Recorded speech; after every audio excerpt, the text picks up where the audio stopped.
Hello, my name's Tom Kai. It's Friday, the 5th of September 2014. Some of you may or may not follow a man called David Icke, very famous man. Done some very interesting things over the years, quite an interesting character. Always comes across friendly, polite.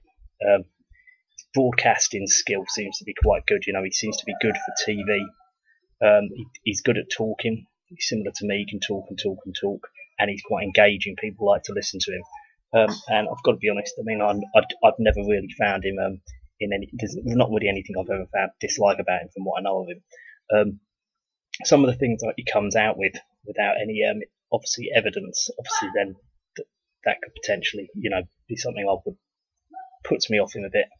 But aside that, if people have got some weird belief that I can't prove isn't true, I'd be a bit of a hypocrite to say I didn't. I wasn't going to waste any time with them or have anything to do with them, because if you think some of the things that David Icke has come out with over the years, like Edward Heath being a paedophile, that's pretty much accepted now. He was saying that when the guy was alive. Now, I don't know how that came to be the case in his book. I don't know how that happened. As in, I don't know whether they were deliberately trying to out Heath as a child murderer and a rapist. But either way, David Icke did break this story. So, even if he's somehow a counterintelligence program or disinformation, you've got to say, he does a good job at it, doesn't he? So you've got to kind of like frame it in that perspective. Right now, this is the point. David Icke's getting ready for a new tour. There's a new tour coming up soon. But if you'll remember, about this time last year, he was trying to collect money for The People's Voice, or TPV, which was going to be this TV show which was going to go on, and it was going to be what he was saying. It's like the last hope. If we can't do it now, we can never do it. And the idea was you'd start getting alternative stories on the mainstream media, which is kind of like a bit of an oxymoron, really, because it's never going to happen, is it? But the point is, he insisted they needed all this money because it couldn't happen without the money. And then in the end, it went on some very, very shit, obscure TV channel, which I don't think anyone really watched it on. And then it just got banged up on the internet. So the idea that they needed, loads of money for this project, absolutely not the case. Didn't need it. His name, however, for good or for bad, was the main thing driving it from in the background. The point is, as soon as he got a load of money in, and they continued to collect, before very long, he resigned as a director, so he wasn't a director of it anymore, because it was a legitimate set-up company. Now, this is the thing that a lot of people don't know, right? I'm not exactly sure how much money he managed to get, but it was in the hundreds of thousands. Yeah, I think it's like 300,000, say something like that.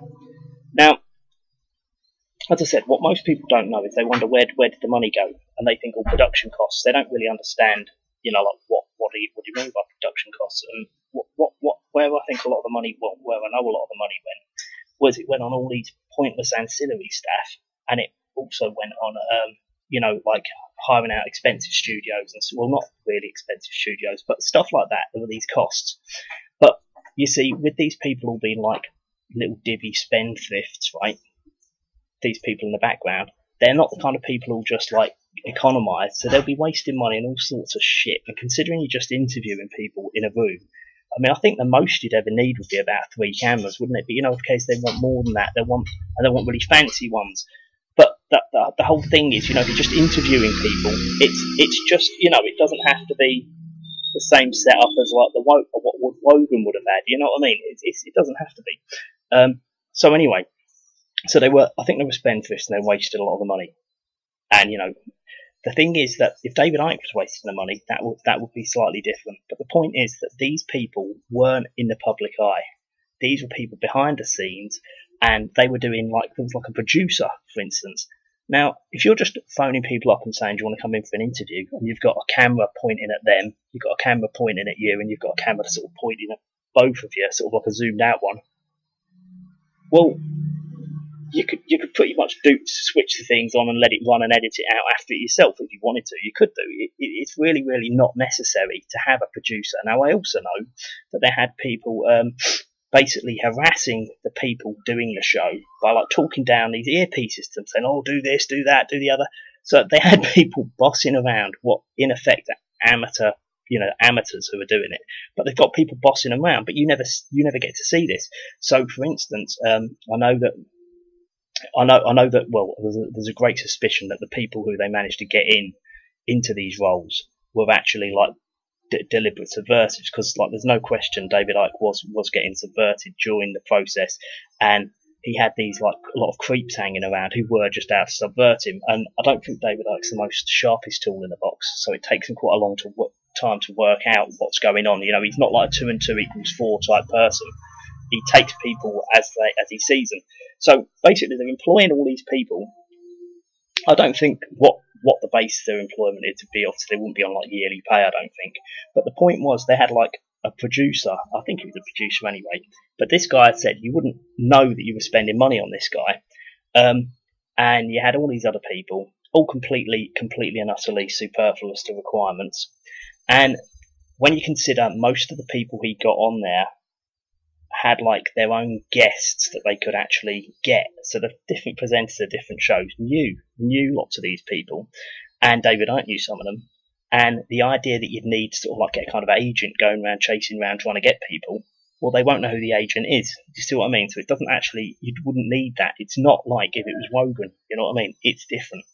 Now, the thing was, David Icke stepped down, but at that time they were still taking in money. Now he shouldn't have stepped down. That's totally unacceptable, because people were paying in off the back of his name, and a lot of people, like, they're very concerned of the state of the world, and they really they believe David Icke when he says, if we can't do it this time, we will never be able to do it. But yet he's quite happy to just drop them, right? Just drop them all and just walk away from it.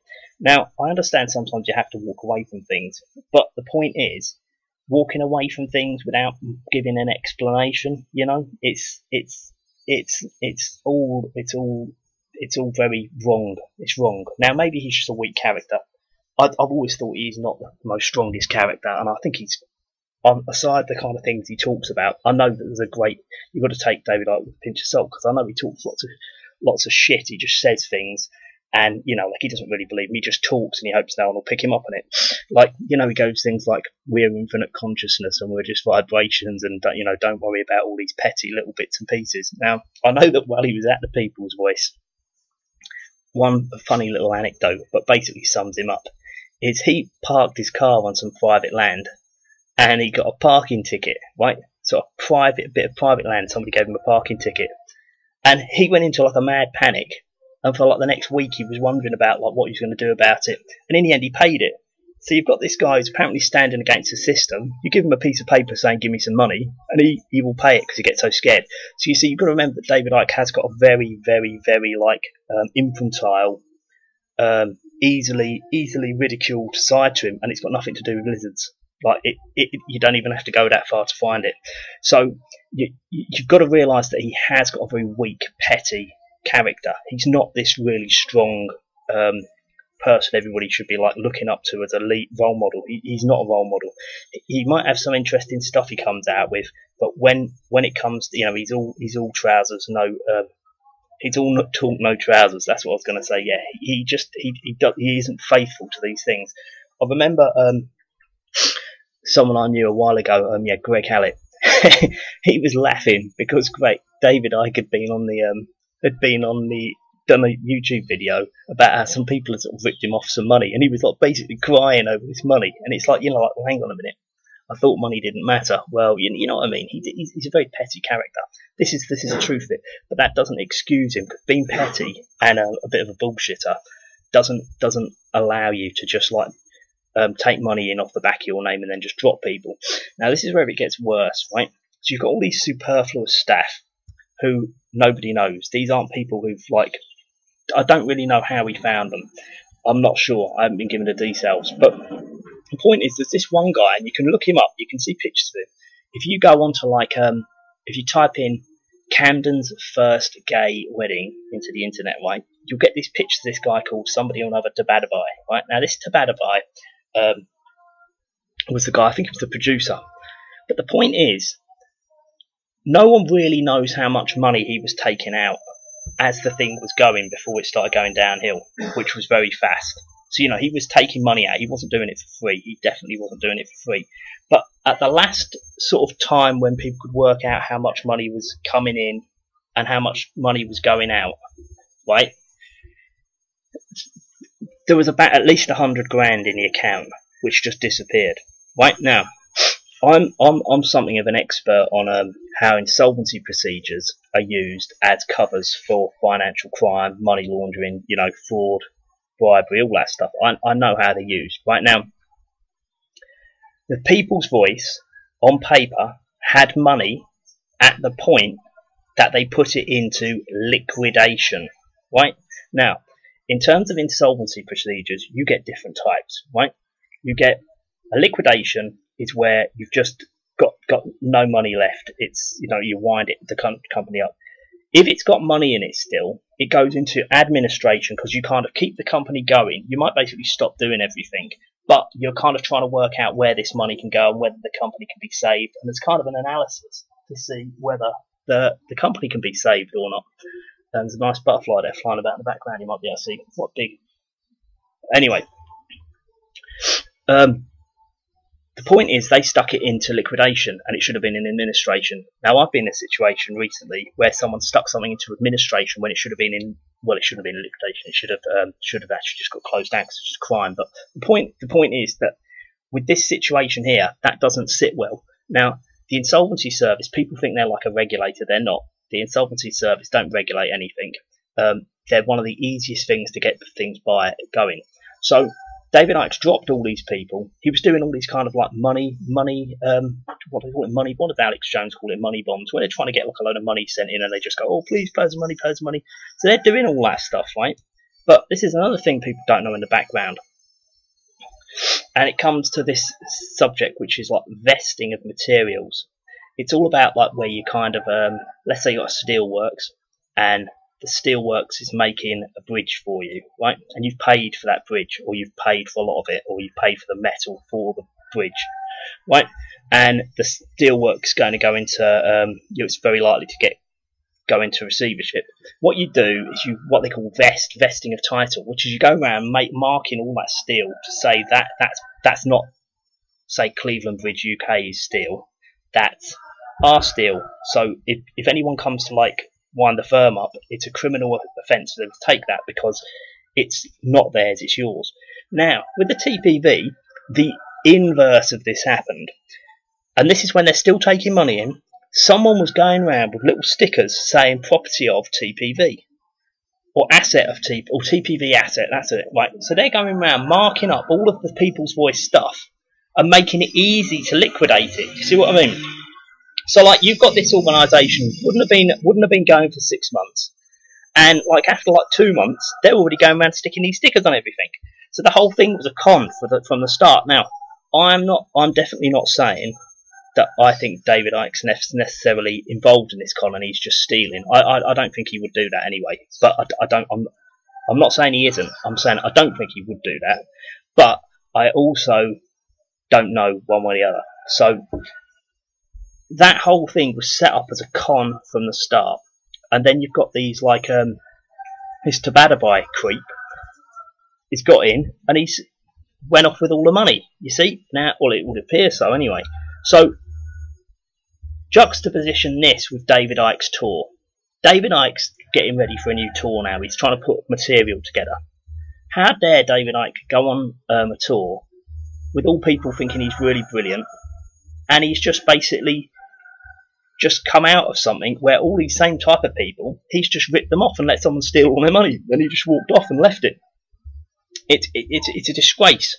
And the other thing is that some of the people who did these shows on David Icke's show, like I don't know, I forget her name, the Spivvy one, the one who gave Chris Spivvy an interview. She went round his house, right? That lady, the Australian lady, is she called Alicia or something? Anyway, she'd been sleeping in a camper van. I think it was for like, was it 2 months, or caravan, for like 2 months or 3 months before the TPV started, because she was so keen to get in on it. Yeah.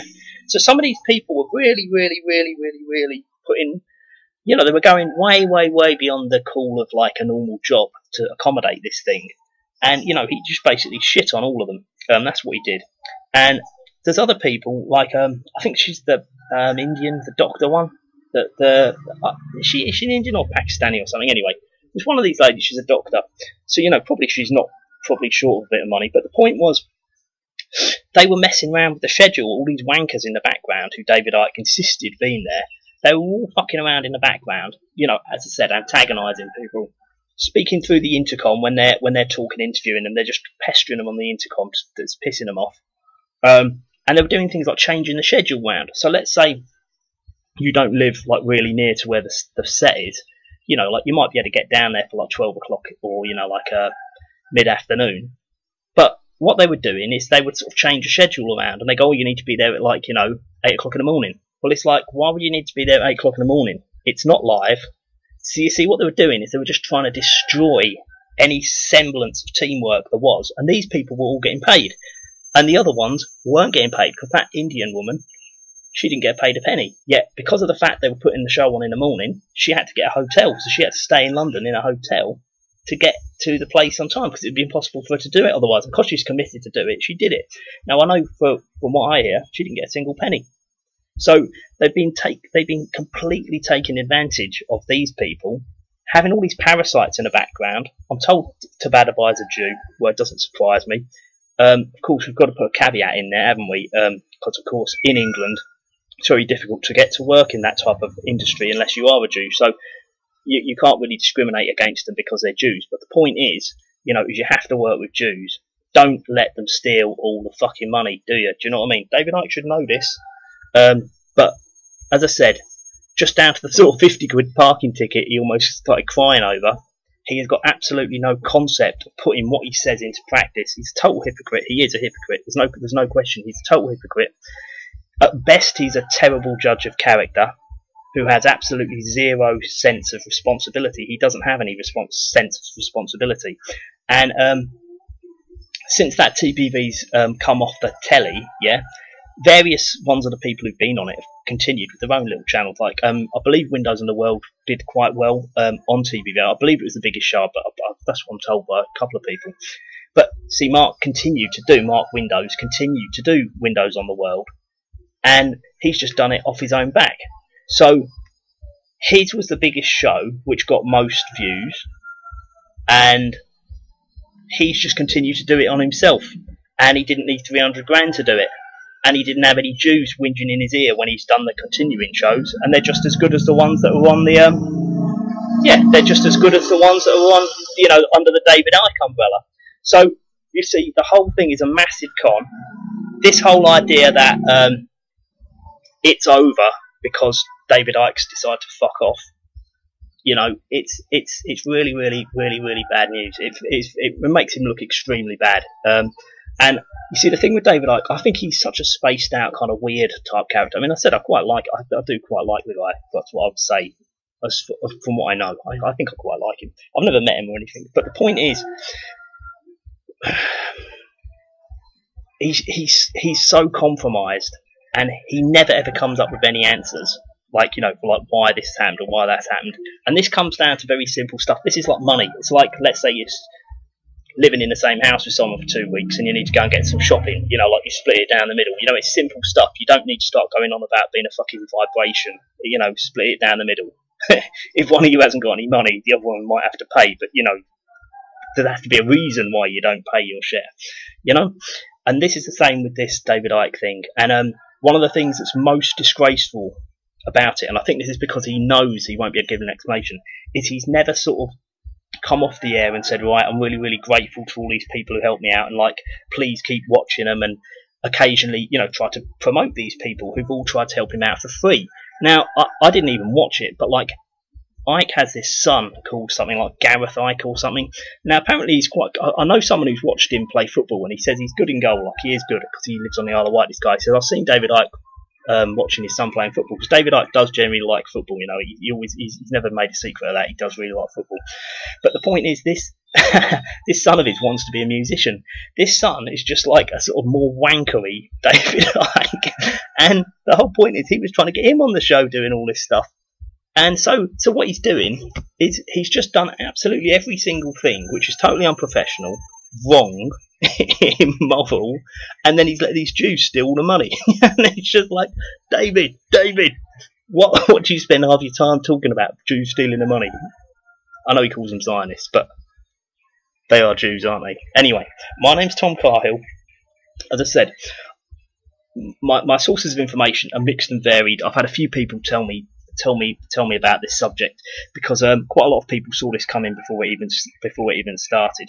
I have known quite a few. I've known 3 or 4 people who had involvement in that People's Voice, and I know it was crawling with counterintelligence program. And the idea, the funny thing is, there was these scumbags in there trying to make life difficult for David Icke. Not probably.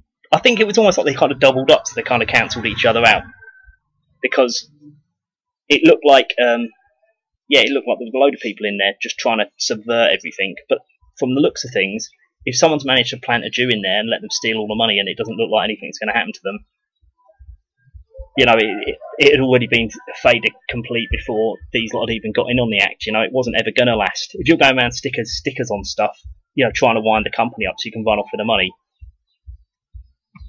if you're already doing that at the start, then, you know, that's quite clear. The whole thing was just a fit up from the day one. But the point is with this, you might know some of my videos and some other people how, like, you know, when I've got the evidence, I move to make people aware what scum they are, and they need to be flushed down the sort of COINTELPRO tool. That's how I'd look at it.